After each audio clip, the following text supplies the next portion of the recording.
Epstein, 1 minute, he's living in his beautiful Parisian mansion. You know, he's got like butlers and shit. He's got like a private jet. He flies into town on his jet, gets off it in New York, arrested. Then he's in a room with this dude. He's in a very shabby little prison cell, horrible conditions, roaches, rats, mice. You know, one second he's hanging out with the toast of the town, you know, Prince Andrew, Alan Dershowitz, you know, the coolest guys around. And then he's face to face with this guy. It is like, that is funny, right? I just, yeah. He looks like, Vin Diesel. He looks like a cross between Vin Diesel and like The Rock. Like not The Rock, but like a actual literal rock. This guy's unreasonably jacked.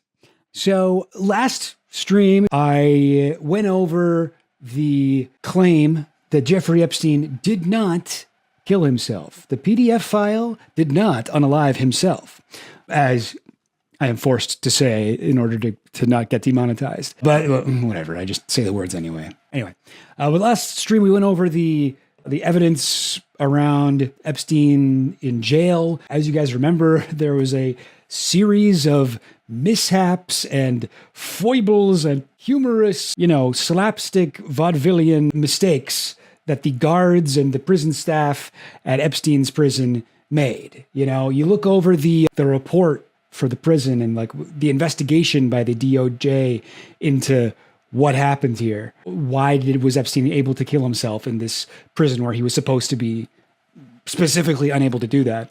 How is that a thing? Well, you look into the thing and it's just a constant stream of errors. Like it's like a Mr. Bean, you know, movie. It's like an old vaudeville routine. It's like, well, at 10:30 p.m., the guards assigned to watch Epstein spent 3 hours slipping on banana peels and falling into piles of cow poop. You know, it's like it's really quite something. And there's just like thing after thing after thing goes wrong and goes wrong and goes wrong in order for Epstein to have this little 6-hour period where he's able to tie a little noose around his neck. Or whatever we want. Yeah. Cue Benny Hill music. Is that yakety sax? Yeah. Just like picture the most farcical things happening possible. Anyway, but last stream I was I was getting into this stuff. I was going through the things. I was like, here's the different theories and here's like what I think.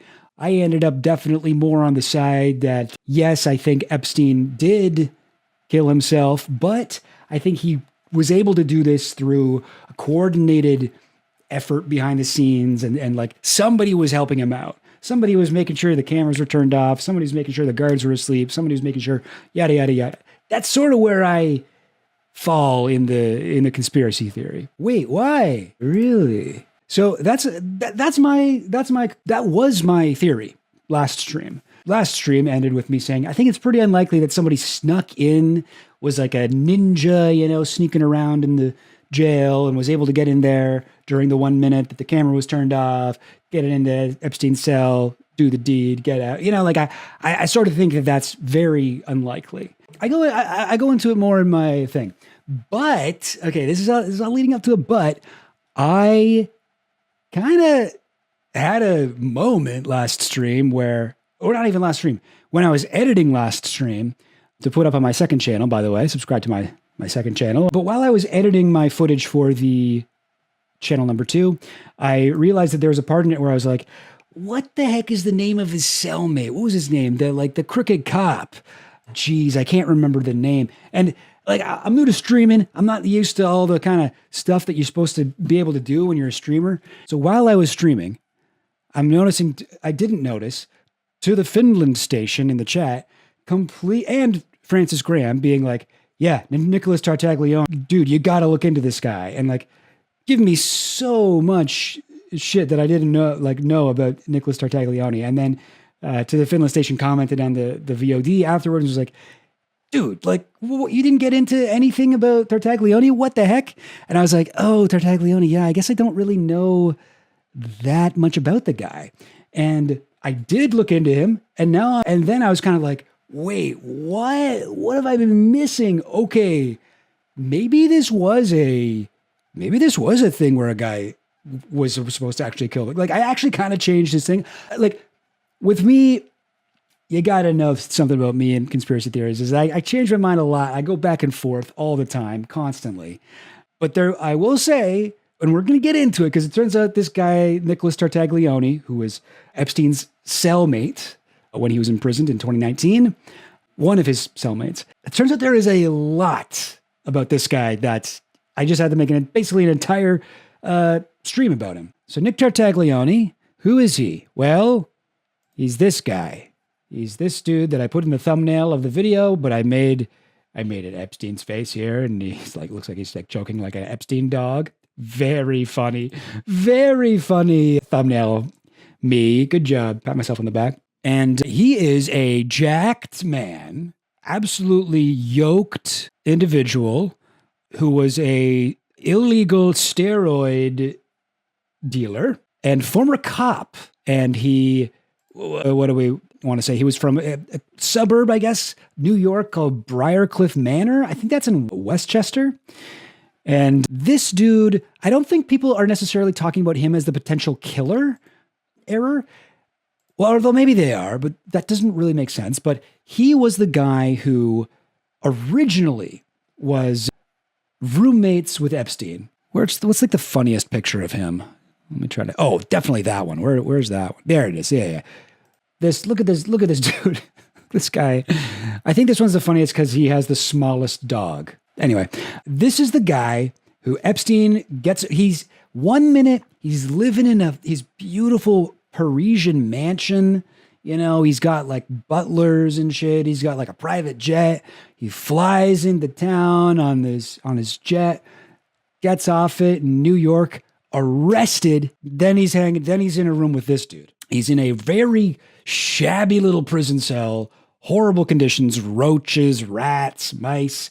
You know, one second he's hanging out with the toast of the town, you know, Prince Andrew, Alan Dershowitz, you know, the coolest guys around. And then he's face to face with this guy. It is like, that is funny, right? I just, yeah.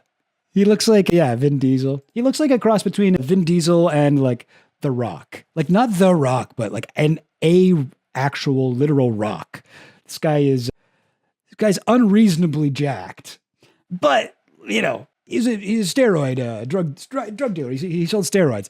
So before we even get into any of this other stuff, I'll get into the stuff with Epstein, but let's take a little minute to get to know our boy Tartaglione.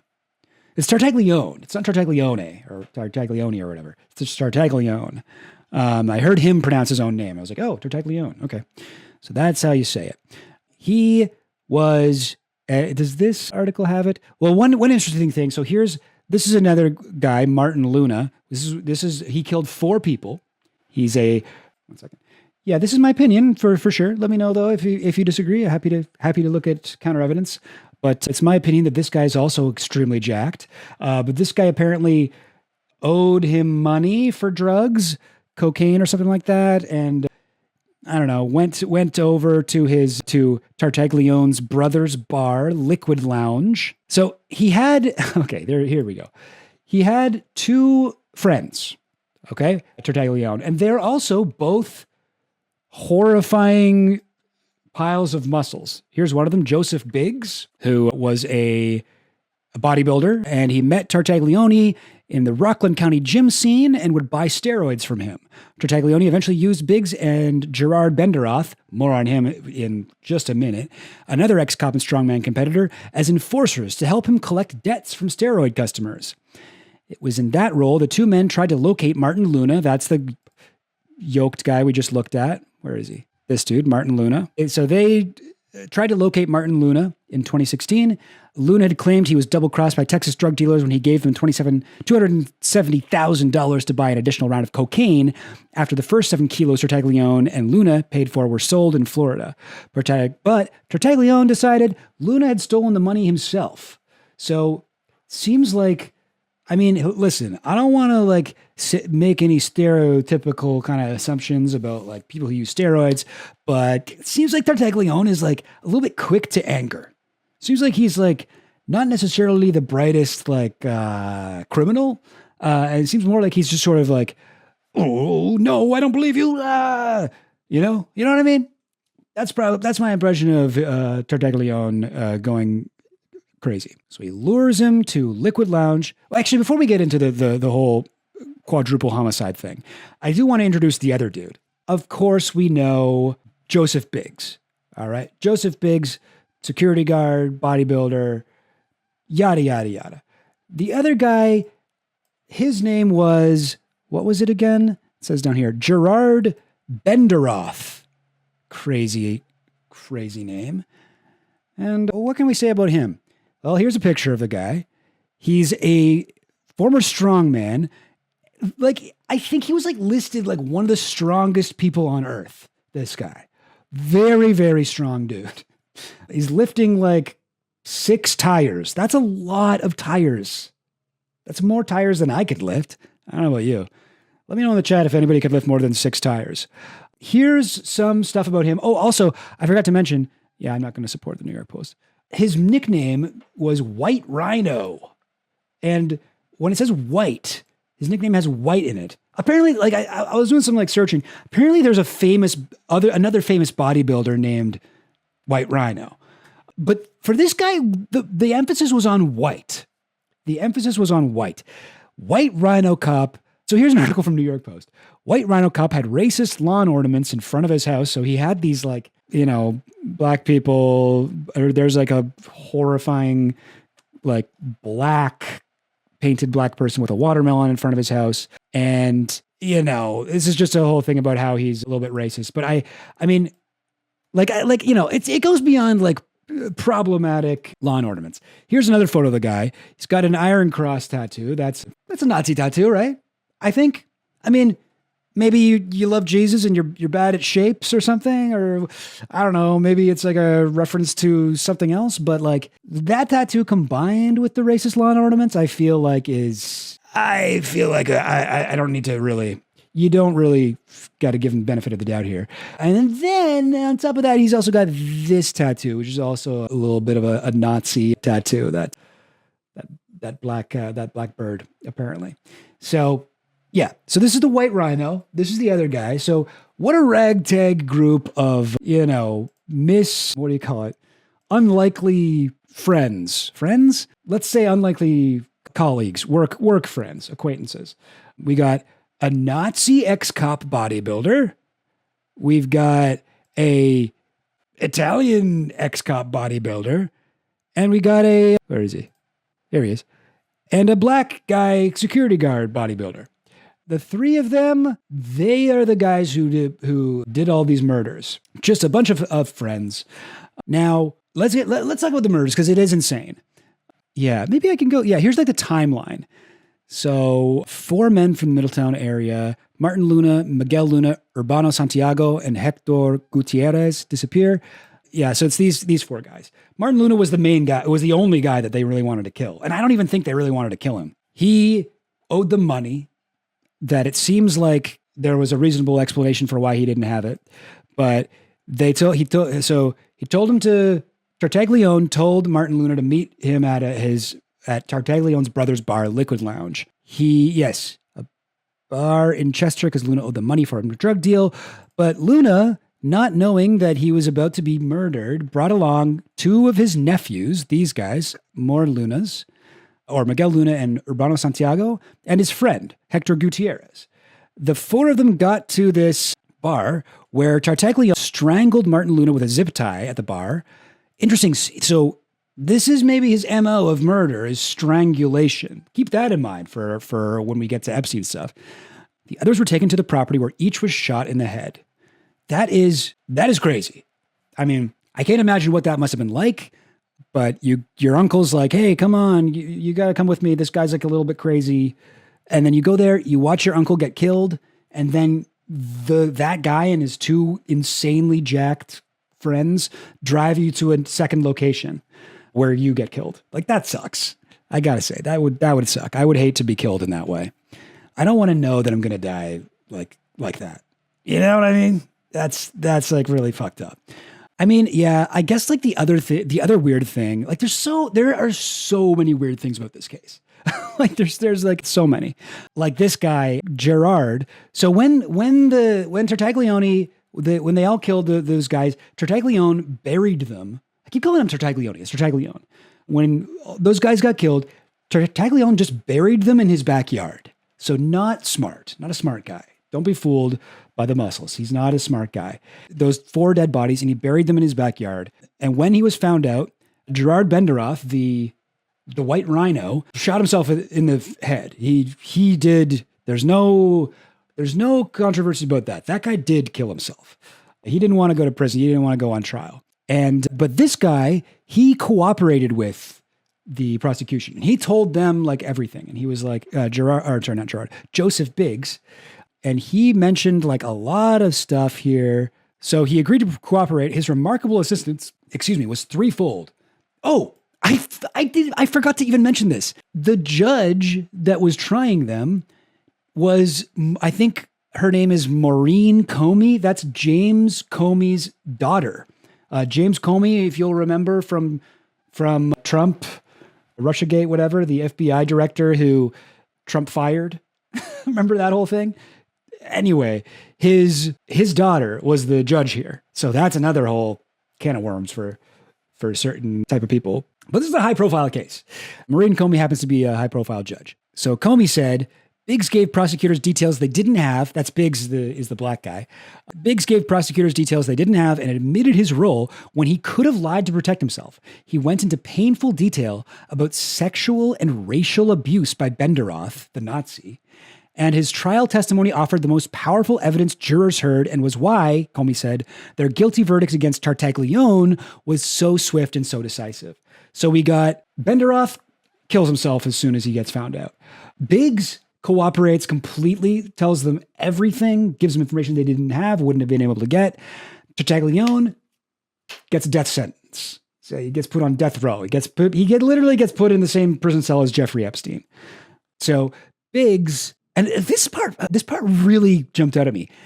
He went into painful detail about sexual and racial abuse by Benderoth. So Benderoth is a Nazi cop hanging out with like a black guy, I guess. Like they've both been hired by Tartaglione, who's like a drug dealer, steroid dealer. I guess is how they all knew each other, through steroids.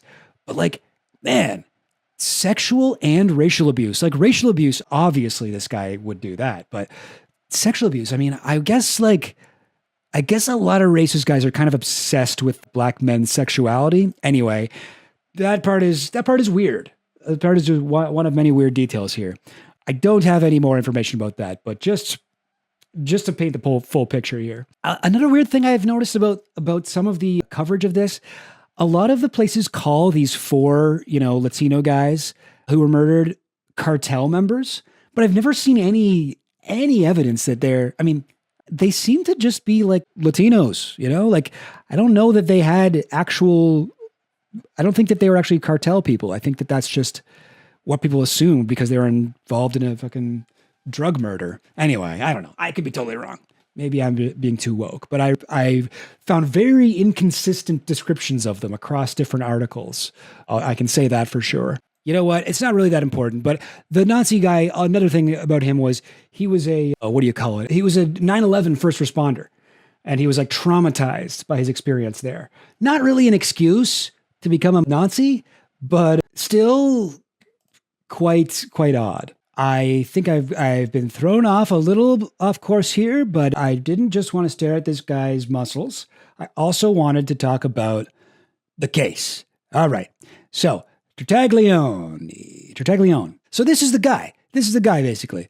This is the dude that Epstein shared a cell with. Can we take a minute to think about how this jacked, horrifying ex-cop who's friends with Nazis, who's like probably very racist and has like, to say the least, anger management issues. Very weird that he was the guy that was chosen to be Epstein's cellmate. Jeffrey Epstein, a not very, didn't work out, rich, pampered guy who's also a pet, like the world's most prolific pedophile, probably not going to do well in jail. And they pair him up with this guy. That's weird. That is odd. So right before Epstein, so this is a part of the conspiracy theory too. Right before Epstein was imprisoned, Tartaglione was found, he was in the gen pop, I guess, of the prison, and he was found with an illegal cell phone. He had a cell phone with him. And because he had a cell phone, they moved him from gen pop into the SHU, into the solitary housing unit, whatever it's called. I don't know, not that, but whatever SHU stands for, and moved him in there where he became roommates with Epstein. So that's why he was there. Now, you might wonder, did we ever find out what was on that cell phone, what he was doing with that cell phone, who he was calling with that cell phone? No, we never found that out.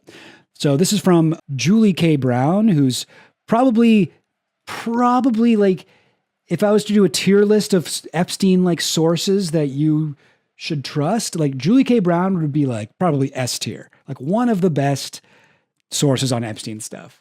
Probably S, or at the very least. I'd have to really think about it.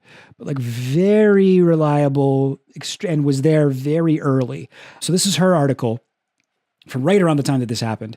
Actually, no, this is an article, but it's an excerpt from her book, Perversion of Justice. So when Epstein got to the prison, for reasons that remain unexplained to this day, the Metropolitan Correctional Center had bunked a hulking accused quadruple murderer with a 66-year-old nerd with an egg-shaped penis. That's Epstein, Dr. Robotnik over there, who happens to be the nation's most famous child molester. Then the surveillance video of the incident. Okay, we'll get to that in a second. But yeah, that is a great way to put it, Julie. Why did they choose to bunk him with this guy? Well, there is an explanation for this. This is from the, justice.gov, DOJ, whatever incident report, the investigation that this watchdog group did into Epstein's, death. And they found this. So his initial cell and cellmate assignment from July 7th to July 23rd. So that's Tartaglione, whose name wasn't revealed in here. They just call him Inmate 1. According to the warden, MCC New York typically housed inmates in SHU with a cellmate. Upon Epstein's initial transfer to the SHU on July 7th, 2019, he was assigned a cell in the M tier of the SHU with Inmate 1. The warden explained that Epstein was a high-profile inmate and that he initially selected Inmate 1 to be Epstein's cellmate because Inmate 1 was another high-profile inmate, and the warden believed Inmate 1 to be the least likely SHU inmate to harm Epstein. That doesn't make sense to me, but okay. Like, he's like you're trying to think of who to bunk this guy with. You'd be like, who should we go with here? Well, why don't we say, since Epstein's very famous, why don't we put him with another guy who's also very famous, who's also a high profile case? That way, one of them won't be jealous of how much press the other one's getting because they're both getting a lot of press. Like, that seems to be the logic. When, I'm sorry, but like, even if there was nothing on the cell phone, like he wasn't getting a call from, Hillary Clinton or whoever, like saying, I need you to kill this guy. We're going to arrange it so that you get to become his cellmate and we want you to blah, blah, blah. Like, even if none of that, whatever stuff is true, it almost seems like, oh, we got to put this together in a way that, why don't we give him the cellmate that's most likely to kill him? You know what I mean? Like, this guy's been hanging out with neo-Nazis and now he's bunking with a literal, elite Jewish pedophile. You know what I mean? Like, I don't know how to put it. It just seems like this was a weird choice. This is a weird choice. And their reasoning seems to be they were both famous. So, hey, maybe they're just very dumb, these guys. But anyway. Oh, motion approved, Niar. Motion to officially call the dude Roydy McMurderface. I think that's pretty accurate. So yeah, that part's weird. Moving on then. Yeah, so here's an article from the New York Daily News, and it goes into, I guess, Jeffrey Epstein's sort of last month in prison, according to some of the inmates around him. Before he died by suicide, Jeffrey Epstein got an early taste of hell. The multimillionaire sex offender was extorted by inmates and ignored by staff as he became increasingly suicidal. One inmate recalled, he was saying he's going to kill himself because the government is trying to kill him anyway. This was the guy who Efrain Stone Reyes was the guy he shared a cell with after Tartaglione. Yes, cellmate during the first period he was in prison was Nick Tartaglione, former Briarcliff Manor, Westchester County cop facing the death penalty. An inmate said he heard Tartaglione tell the perv not to kill himself in his presence. So this is something that's another inmate overheard Tartaglione tell Epstein. Listen, don't do that shit in here. I'm going illegal. Do it on your own, the inmate heard Tartaglione tell Epstein. Legal refers to visits with lawyers in private rooms at the jail. All right. Now I think it's time to get to the incident on July 23rd. The incident involving our boy Epstein on July 23rd. So, July 23rd, Epstein's in jail at 1:27 a.m., middle of the night. Correctional officers responded to Epstein's shoe cell where they found Epstein with an orange cloth around his neck. Epstein's cellmate, that's Tartaglione, told officers Epstein tried to hang himself. Medical staff examined Epstein, observed friction marks and superficial reddening around his neck and on his knee, and placed him on suicide watch. BOP, that's BOP, policy requires that inmates identified as suicide risks be placed on suicide watch until no longer at imminent risk. The BOP uses a less restrictive monitoring form called psychological observation for inmates who are stabilizing but not yet ready to return to a housing unit. Epstein was removed from suicide watch on July 24th, but remained under psychological observation until July 30th. Okay, so this was Epstein's first suicide, quote, attempt. This was not what killed him. He was still alive after this. But he did have an orange cloth around his neck, and he was supposed to be put on suicide watch after this, but I guess they didn't put him on that. They put him on psychological observation, but then he was totally removed from suicide watch on July 24th, which is the next day. Yeah, the day after this, they removed him from suicide watch, which seems crazy too. This is another banana peel, This is another wacky thing that happened. Epstein first told MCC New York staff, it's the staff of the prison, he thought his cellmate had tried to kill him. So the first thing he said was, Tartaglione did it. But later said he did not know what occurred and did not want to talk about how he'd sustained his injuries. Weird. No, I don't want to talk about it. It's like, okay, well, you seem to be about to die. What do you mean? Epstein also later asked if he could be housed with the same cellmate. This part is the weirdest part to me. The Epstein, first he's like, no, I didn't try to kill myself. It was Tartaglione. And then later on, he's like, I like that guy Tartaglione. We're friends. That is odd. That doesn't make sense to me if Tartaglione really did try to kill him. I mean, unless he really did try to kill him, and then Epstein was like, and now I actually do want to die. I want to give him a second chance. Another inmate housed in the same, so this is from the official report. Another inmate housed in the same shoe tier told the OIG that he heard Epstein's cellmate call for assistance and that Epstein's cellmate told him that Epstein tried to hang himself from the bunk bed ladder. And that is the same way that Epstein eventually did actually die. The same way. Disciplinary charges against Epstein for alleged self-mutilation were not sustained due to insufficient evidence. So I guess that would mean that's why they didn't put him on suicide watch. It doesn't make sense. It does not make sense to me very much. I do have this as well from one of Epstein's lawyers. Tonight, a lawyer who met with Jeffrey Epstein days before his death says Epstein told him he'd never tried to kill himself 3 weeks before, despite jail reports saying he did. That lawyer is speaking exclusively with our investigative reporter, Terry Parker, revealing what Epstein said really happened and why he decided to stay quiet. You'll recall Jeffrey Epstein was found dead in his cell in 2019, supposedly from hanging himself with bed sheets. And this was just weeks after the DOJ said he'd already tried to kill himself once and had been on suicide watch. But Epstein told a lawyer that's not what happened at all. Days before Jeffrey Epstein was found dead in his That's his room, by the way. That's his room when he killed himself. So that's not from this attempt. That's from much later. Look at all the linens in there. It's full. That is more linens than you need. That's no more linens than you were supposed to have as a prisoner in this prison. So that's why the theory, when you see that orange blur moving up towards Epstein's cell, that perhaps that was the laundry guy bringing linens, which is what he used to hang himself with.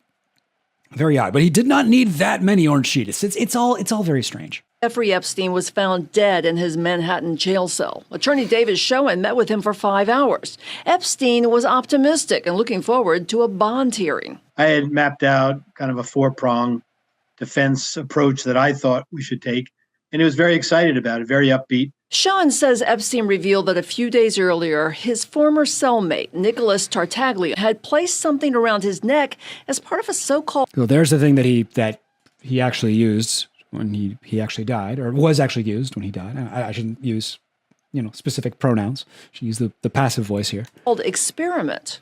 Or prank or something like that going on.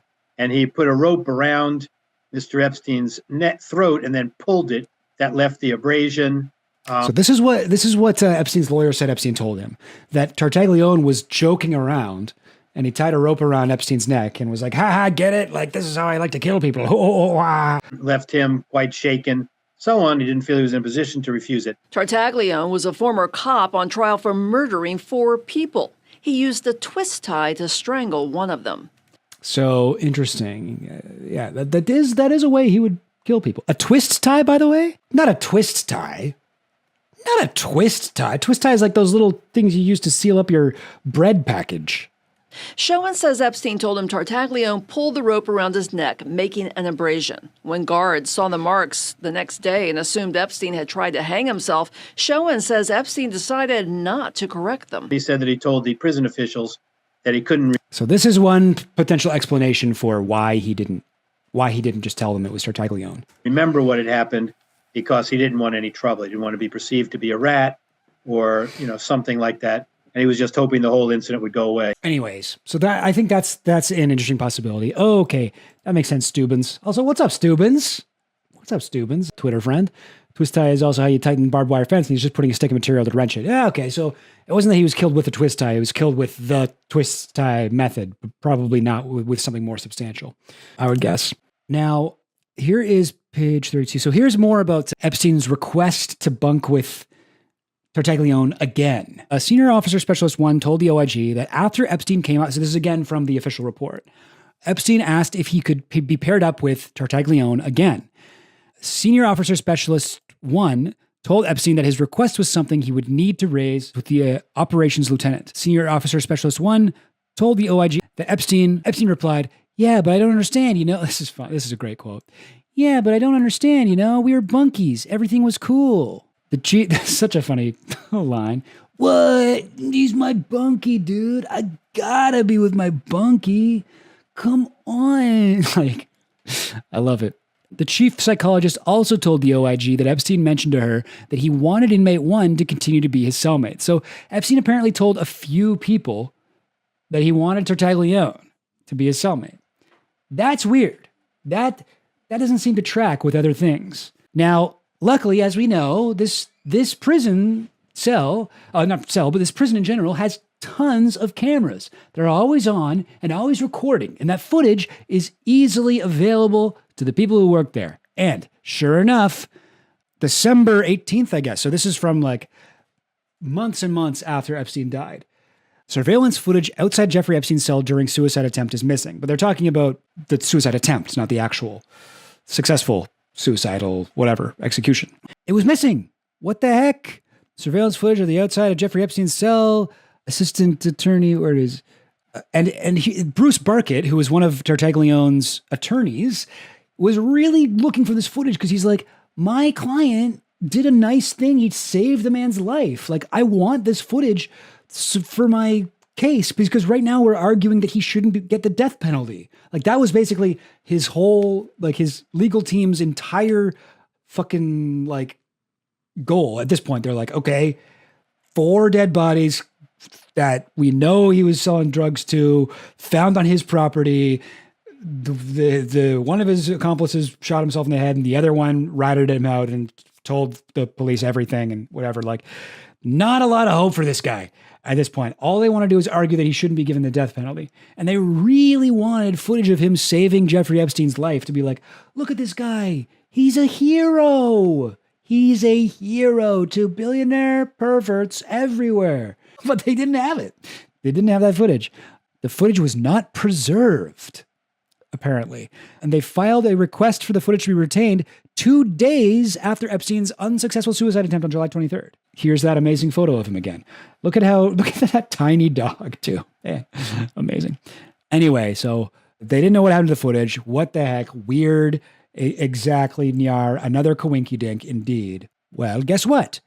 Oh, and this was December 19th. And that was December 18th. So the next day, hey, guess what? We found it. We found the footage. We got it. Missing surveillance footage of Jeffrey Epstein's jail cell suicide attempt has been found. They're so glad. Earlier today, the government confirmed with MCC staff that the video was preserved by MCC staff upon defense counsel's request, which is the opposite of what they said on Wednesday. Very confusing. Very confusing little change here. So they got the footage. Okay, great. Well, what was on it? Oh, no. Well, they found it again, but then another fucking banana peel. This one slid them right into a big pile of manure and then off of a roof onto a moving car full of dirty diapers, moving transport, let's say a pickup truck, and the whole back, the bed was just full of those diapers. The video gets mysteriously deleted. What? Like, what the fuck? I'm sorry. Like, they had it, they lost it, they got it again. This is too much. This is too much. They need to stop hiring slapstick vaudeville comedians as prison guards. Like, it's just too much. Federal prosecutors have reportedly lost the video recording of Jeffrey Epstein's jail cell from the night when the disgraced financier first tried to kill himself. It no longer exists because they accidentally saved footage from the wrong tier of this jail block, not the one Epstein was on. Amazing. The footage contained in the preserved video was for the correct date and time, but captured a different tier than the one where cell 1 was located because the preserved video did not show corrections officers responding to any of the cells seen on the video. After speaking with MCC legal counsel, the government was informed that the MCC computer system listed a different incorrect cell for Tartaglione. The requested video, the funny thing about that, no longer exists on the backup system. It is not since at least August 2019 as a result of technical errors. Oh boy. Very cool. And the backup video system wasn't working either. So that's crazy. That's crazy. But eventually the prosecutors admitted that yes, Epstein did try to kill himself and his cellmate did try to he did alert jail staff, which, I mean, I guess, like, okay, so we know that we don't have any footage of it because it got deleted and then found and then deleted again, We don't know, but we did hear from Tartaglione that, no, I tried to save him. I yelled and I got people to look at him. But we never heard any confirmation from people who worked at the prison. So this is, yeah, exactly, Jasp. Some cameras were just on stream node, no VOD. Yeah, this is like on Twitch, it deletes them every day. That's why YouTube's better than Twitch. IMO. Yeah, very terrible. They weren't saying it. That does not seem right. Yeah. It doesn't seem right. I agree. So, okay. So let's run through the tape. Okay. Let's say that Tartaglione was hired or maybe just of his own accord decided to kill Jeffrey Epstein.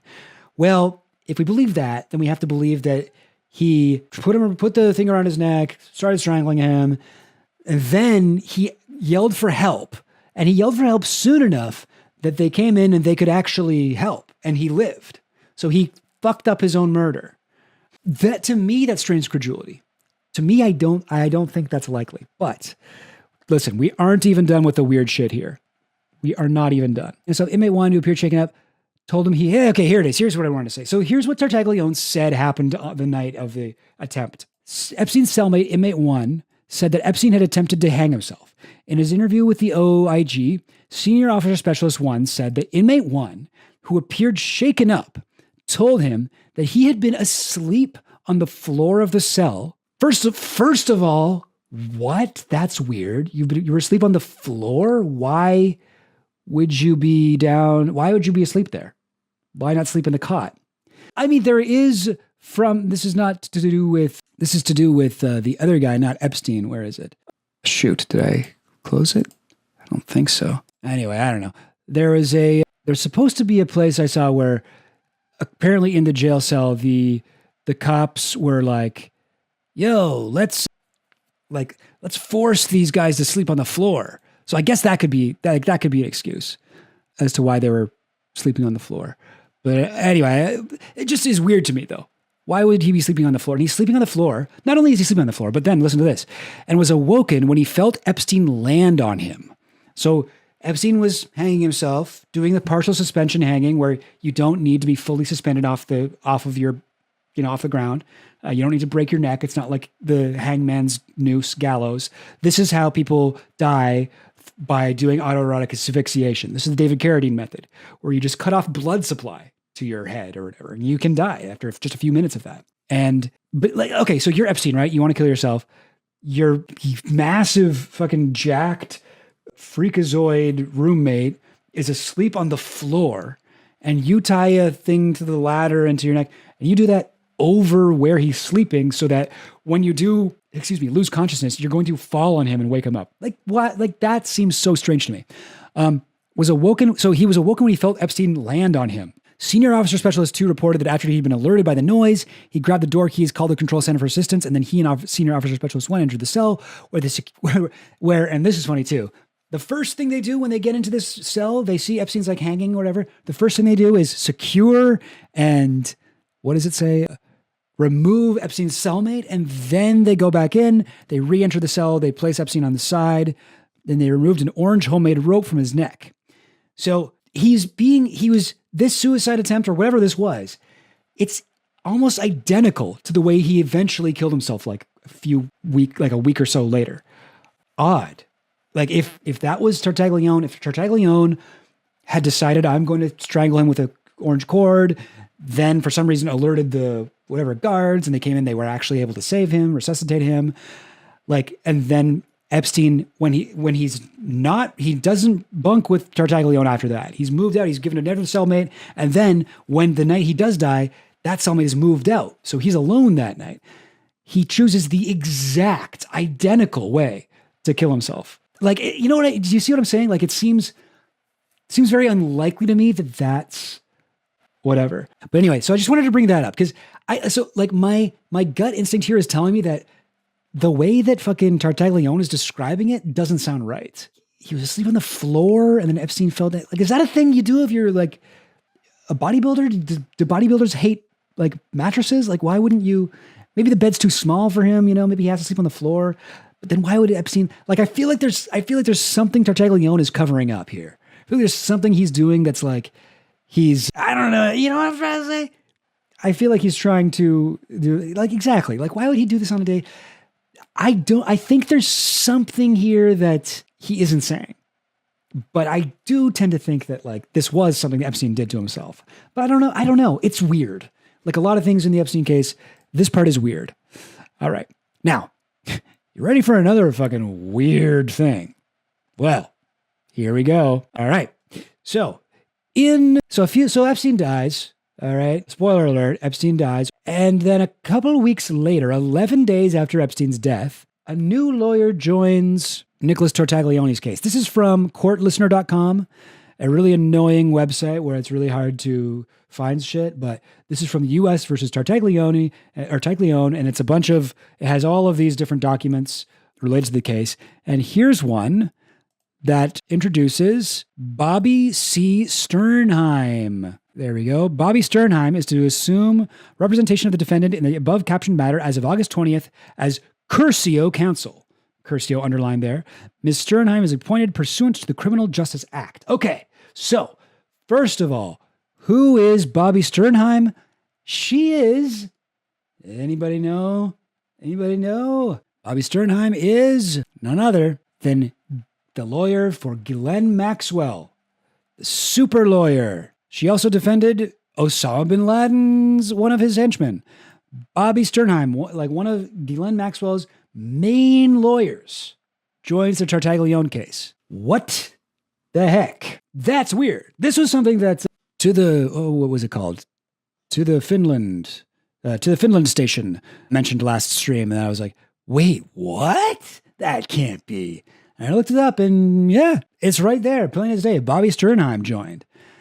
That seems like a crazy coincidence. Right after Epstein died, Guylain's lawyer joins Tartaglione's team. That is weird. That seems like too much of a coincidence almost, right? Okay, so I'm not saying this isn't weird, but there's a couple things here that, like, a lot of the places you'll find people talking about this, they leave out a few key details. First of all, and maybe most importantly, Bobby Sternheim was not Guylain's lawyer at the time. Bobby Sternheim became Guylain's lawyer in 2020. Epstein died in 2019, and Sternheim, 2019 as well, joined Tartaglione's team. Second of all, I'm like, what the fuck is a cursio hearing? So I looked into this. So this is from an unrelated article, but a different case, but I feel like it had a good explanation. To remind our readers, the purpose of a cursio hearing is to present relevant facts and information to a defendant in a criminal proceeding so that the defendant can make an informed decision as to whether their current attorney can provide them with adequate and sufficient representation given that the attorney has a potential conflict of interest. So basically, a cursio hearing isn't to do with the main case. It's like if somebody is saying like, oh, dude, one of your lawyers has a conflict of interest. One of your lawyers is like the brother of the guy you killed or something like that. I don't know. I imagine that would be a conflict of interest. But so the cursio hearings were not open. We don't know what the conflict of interest was, but like, and looking into this case, so the cursio hearings went on for months.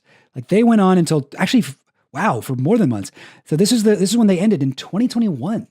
That's almost 2 full years after Bobby Steinhoff, Bobby with an I, she like dots it with a heart.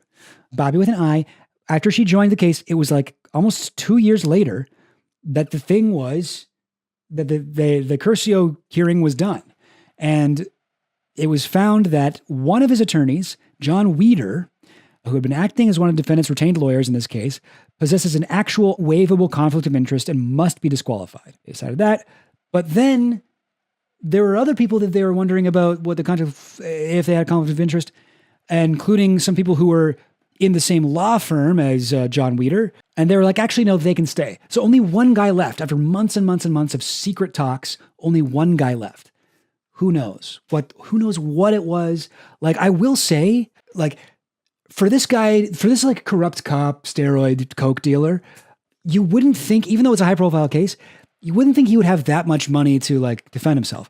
But the dude had like fucking like 18 lawyers. Like I forget the exact number, but so many lawyers. And there were these weird conflicts of interest going on. And it seemed like he was fighting to keep his lawyers. Like I feel like even outside of Epstein, there is some fucky shit. There's some fuckery going on with Tartaglione's case. There's some like, I don't know, mob shit or like somebody is bankrolling his case. I think I think that's the case.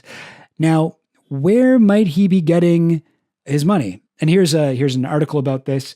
Tartaglione sticks with his main lawyer despite potential conflicts. And after, like another thing about Bobby, after this thing in 2021, I think it appears that she left the case. She was no longer involved with it after this. Weird that she was involved with it, and weird it would have had crossover with her becoming Guylain's lawyer in 2020. But I don't know. I was a lot more suspicious of the whole Bobby Sternheim thing when she joined like immediately after Epstein died, like a week after, and I thought she was already Guylain's lawyer at the time, but she wasn't. Still though, still weird. I think we can all agree on that. Right? That's weird, guys, right? Am I tripping? Tartaglione. It's just going over his case again, but this is a 20-month review of whether conflicts of interest should keep accused quadruple murderers' lawyers from representing him has ended with nearly his entire legal team intact. Only one lawyer had to be removed, but his lead attorney and members of his firm can remain on the case. And yes, so here's before that, when she joins Guylain's team, she becomes Guylain's main lawyer. She actually you can it's kind of funny. Do I have the thing with her? She's sort of like, she has a real girl boss kind of vibe with the way she defends Guylain. Yeah, here it is. So this is how she opened her defense of Guylain. Ever since Eve was accused of tempting Adam with the apple, women have been blamed for the bad behavior of men, and women are often vilified and punished more than men are. Awesome. Here's a little picture of her and Guylain with the mask on. That, I don't know, very, very cringe in my opinion. But yeah, like looking at, I did some looking into this. I looked into like what people who are familiar with the case and familiar with whatever you want to say about Epstein, about this sort of trial lawyer, this kind of Curcio trial, whatever. Apparently, this is not that weird. Oh, yo, it's to the Finland station. What's going on? Yeah, I'm doing a full stream on the stuff you were posting in the last stream. Looking into it, apparently it's not that strange that, a high-profile lawyer like Bobby Sternheim would be, assigned to a case like Tartaglione's and also defend Ghislaine Maxwell. That is sort of, that might seem like a big coincidence, but it's just like at this level, it's not that weird, apparently, according to some Reddit comments and, people on Twitter who apparently knew stuff about this. So what happened to Tartaglione? Well, a couple years ago, if you'll remember, he was trying to fight the possibility of getting the death penalty, right? That was his whole legal case. That was what it was all about. Well, in 2022, he actually succeeded. He got taken off of death row. He got, I guess, life imprisonment instead. And part of that was apparently because they were never able to find that video. Remember that they had, and then they lost it, and then they found it, and then they deleted it, that whole thing. And so he won't face the death penalty. And their argument in case, I guess it had to do, they contended that proof Tartaglione tried to help Epstein would have been powerful mitigation in the penalty phase if he was found guilty of any death eligible charges. The video existed, the defense requested its preservation, the government failed to preserve it. Impacting Tartaglione's ability to present litigation or mitigation in ways that are far-reaching and difficult to trace. So that argument, the fact that they lost this proof that would help them, ended up proving that they were, I guess, right. That they should save the guy from the death penalty. But there was a whole argument about this in court, as you might imagine. So there is a 292-page document that is just the, what do you call it? Documentation of the case. And most of the 292-page document focuses on the death penalty generally and not specifically how it pertains to Tartaglione's case. One 23-page section that presumably does is completely redacted. So I don't know why there would be a redaction of that nature, but it seems weird, right? It seems odd that this huge document that doesn't get into anything about how it pertains to Tartaglione specifically. I feel like that 23-page section is key here. I feel like that is, if there's anything fishy going on, it must be in there. It must be. And I think there is something fishy going on. Sorry, don't mind me. I'm just trying to get less sweaty. I'm not an expert, but I feel like it's weird that this guy didn't get the death penalty. Yeah. But does this have to do with Jeffrey Epstein? I'm not sure.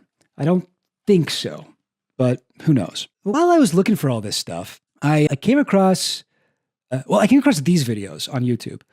Meet Nick Tartaglione, Part 1, Epstein's cellmate. And meet Epstein's cellmate, Nick Tartaglione, Part 2. This is from a very small account, Jessica Reed Krause.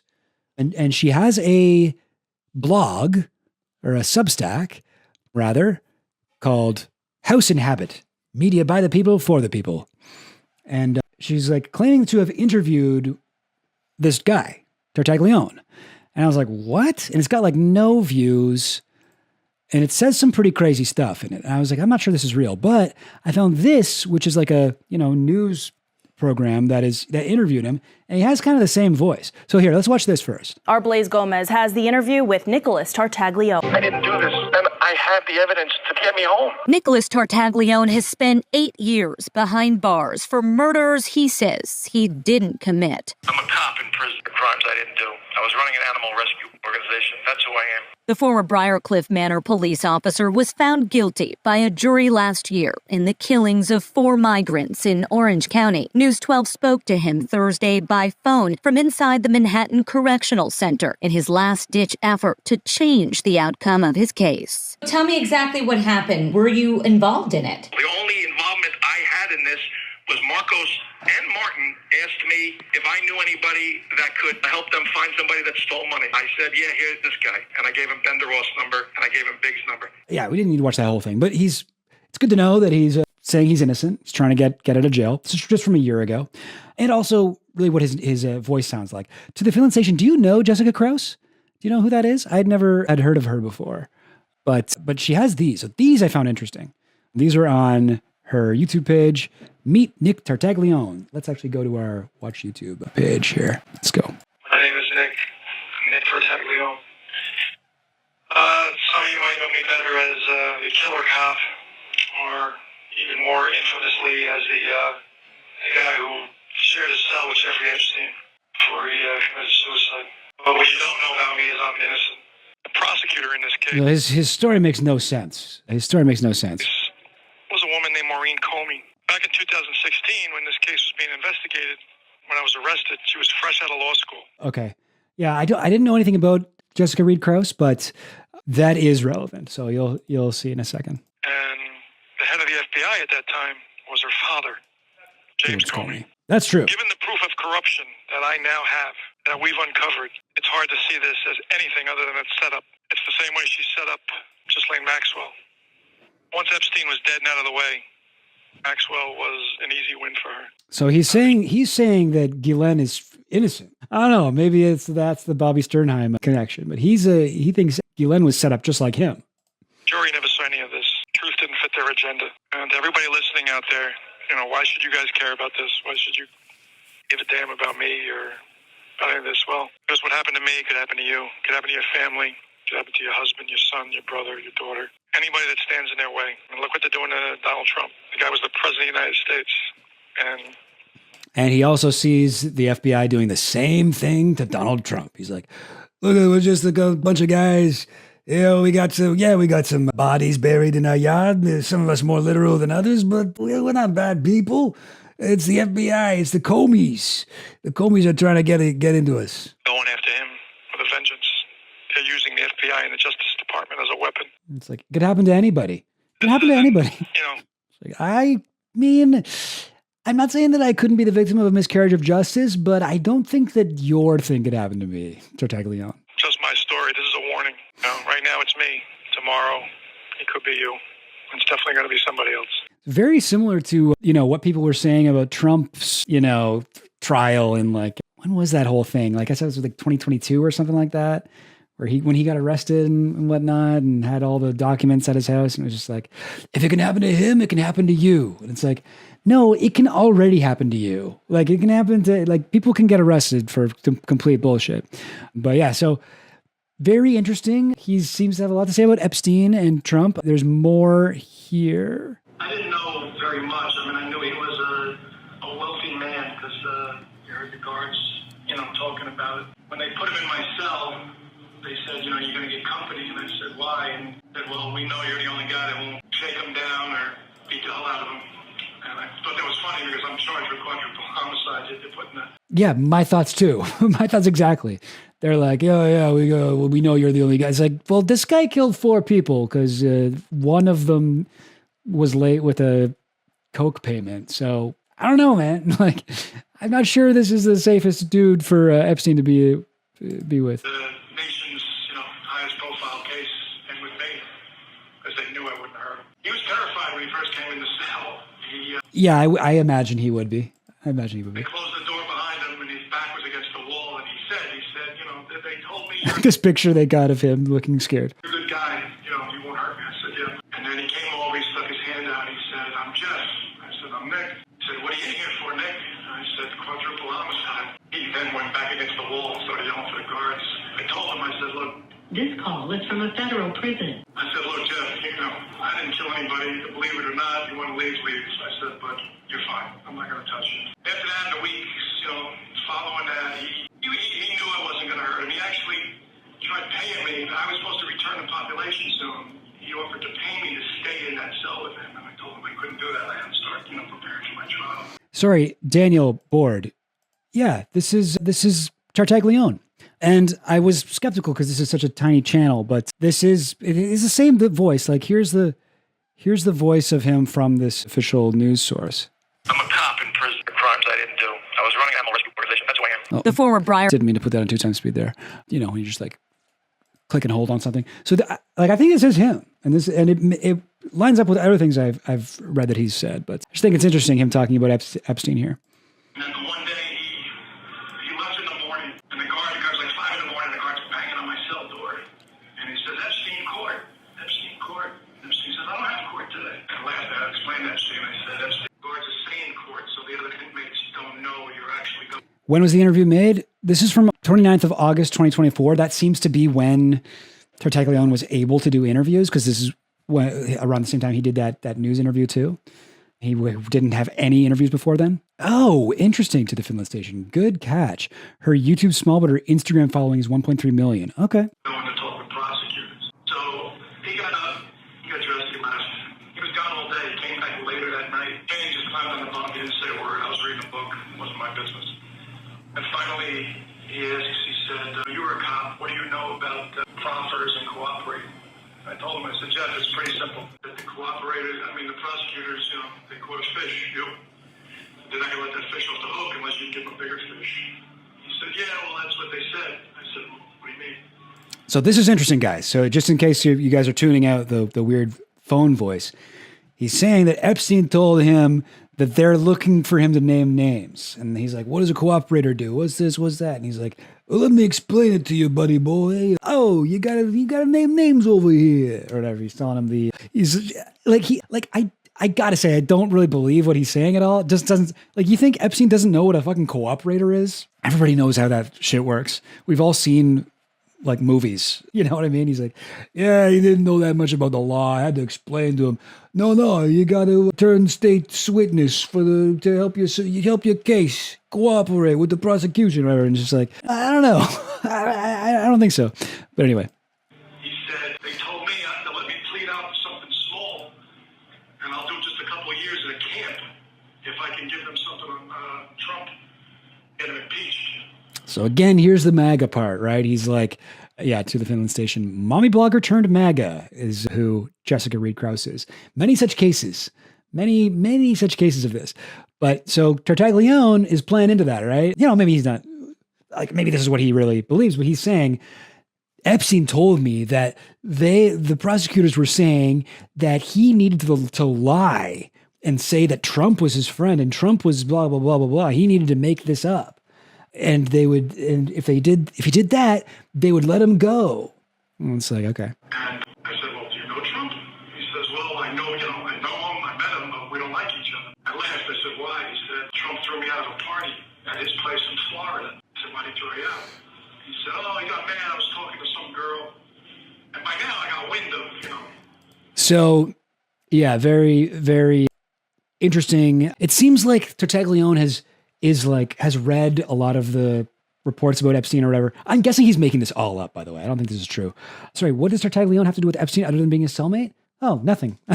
but he was his cellmate at a very important time of his life. He was the guy who called the guards during Epstein's first suicide attempt. And he has this, he's spinning this crazy, conspiracy theory right here. And he's also the subject of many other people's conspiracy theories. Personally, I do not think that he's telling the truth here, but it's just interesting. It's interesting to me to hear this. What's called Epstein's first attempted unaliving attempt was when Tartaglione was his cellmate. Yeah, exactly. So he's saying that Epstein told him that, oh, I hate Trump. He kicked me out of a party because I was hitting on a girl. And it's like, that seems like that is what a lot of the MAGA people think ended the Trump and Epstein's relationship. There's lots more in my video about this. I go over this in a lot more detail, but it does seem to be the case that Epstein and Trump were very close friends for about 15 years, from 1987-ish to about 2004-ish. And after that point, they did not meet in person or hang out or anything. There were still interesting things, whatever. Trump flew on Epstein's plane and stuff like that. But Epstein, contributed to Michael Wolff's book about Trump. But it seems like the two of them didn't actually cross paths in person after that. But it's always been confusing. There's been two competing reasons for why they fell out of touch. One of them is that They had a fight over a piece of property that Epstein wanted to buy, and then Trump swooped in and bought it, even though he didn't have any money. He used all this Russian oligarch money that he somehow got, and Epstein was like, "What the fuck, dude? That's against bro code, man."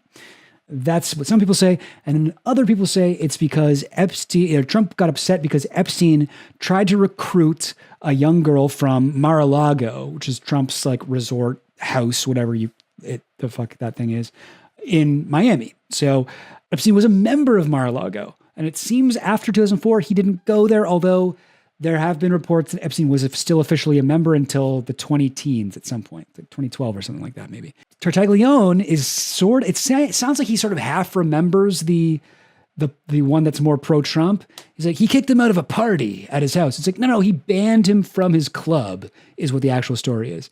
But he gets it a bit wrong. He says, "Oh, he got mad. I was talking to some girl, and by now I got wind of, what he was in there for." So I said, "Well, how old was the girl, Jeff?" He said, "Oh, about 18, 19. So that was a cop. I said, "Jeff, that means probably 14, 15. He said, "Well, he threw me out, and, I haven't talked to him since, blah, blah, blah." And then he said, "I don't know anything." So, okay. He says, "But the government told me I don't have to prove what I say about Trump as long as Trump..." This is the crazy part. I don't have to, Epstein told Tartaglione, I don't have to prove what I say about Trump as long as Most people can't disprove it. I said, "Yes." I said, "He's the president of the United States. His people are the FBI. He said, "That's what I said." And they said, "No, the FBI is our people, not his people." And at that point, it was pretty obvious what he was contemplating. Just, making up stuff, looking to just say stuff to throw at Trump. And that aggravated the hell out of me because I was in there at that point for 3 years because people did the same thing to me. So I jumped off the bunk and I said, "Listen," I said, "if you're going to pull that shit, get the hell out." This call is from a federal prison. that part does line up with what other inmates say at the time. I said, "I'm in here because guys like you are lying to save their own ass." I said, "So if you're going to do that, get out of this cell." And he got quiet for a while. Oh, wait, sorry, I misunderstood. So, wait, that almost sounds like he did try to kill him then. And he said, "All right, I have a hypothetical." I said, "Okay, Jeff, go ahead with your hypothetical." He said, "Give me a name of somebody you love more than anything." I didn't want to give, Jeffrey Epstein, anybody name in my family. Yeah, good call, Tartaglione, good call. So I said my dog Wink. Wink's name Wink because he only has one eye. I rescued him. Some piece of garbage poked his eye out. Why would you even tell Epstein about your one-eyed dog, dude? That seems like a liability, man. Before I got to him. So I said, "Wink." He said, "Okay." He said, "The government's going to take Wink and put him in a cage for the rest of his life unless you help him." I said, "Well, Wink didn't do anything wrong, so they couldn't do that." He said, "Well, either did she." I said, "Who's she?" He says, "My old girlfriend." He said, "She had nothing to do with any of my girl stuff. She actually..." He said, "But they're going to go after her unless..." No, that's not the case, but I helped them. I said, "Jeff, listen," I said, "I would die before I let anybody use me as a weapon to hurt somebody in my family." really does not line up with anything that we know about Epstein and Ghislaine's relationship. Sounds like either complete fan fiction by Tartaglione or something Epstein told Tartaglione to fuck with him. And, he got quiet again, and that was the last we really talked about that. So I don't know, I don't know what personal decisions he made as far as coming up with stuff, but I never heard of it again. Yeah. I thought that was interesting. I don't know. I do not believe that it's true, but it's at least interesting. It's at least interesting. Oh yeah, and here's the New York Post reporting on this same story. Feds offered Jeffrey Epstein a deal for incriminating dirt on Trump. So a lot of the Tartaglione, Jessica Reed Krause is what we just went over. Yeah, very difficult to believe. But there's another story at some point where Tartaglione said that Jeffrey Epstein had promised him $1 million. Tartaglione. Oh well, it doesn't matter. Yeah, but there was a article I found that was kind of funny. It was like Epstein, apparently Tartaglione was going around saying Epstein said he was going to give me $2 million in his will. He promised he'd give me all his money. And then in the same article, the very next paragraph is from Tartaglione's lawyer, and he's like, Epstein absolutely did not tell my client he would give him $2 million. There is zero evidence that this has happened.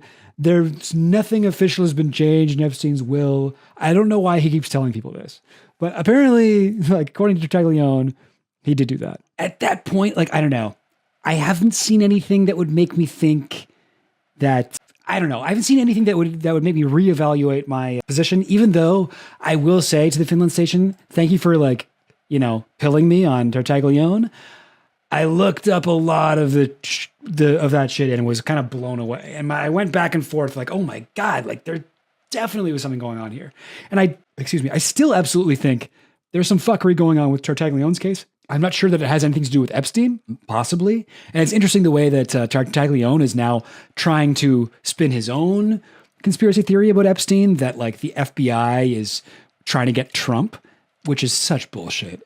Like, I think I'll do a stream about Epstein's connections to intelligence as well, and we'll talk about that. But this is very, very true. His money is more interesting than his death.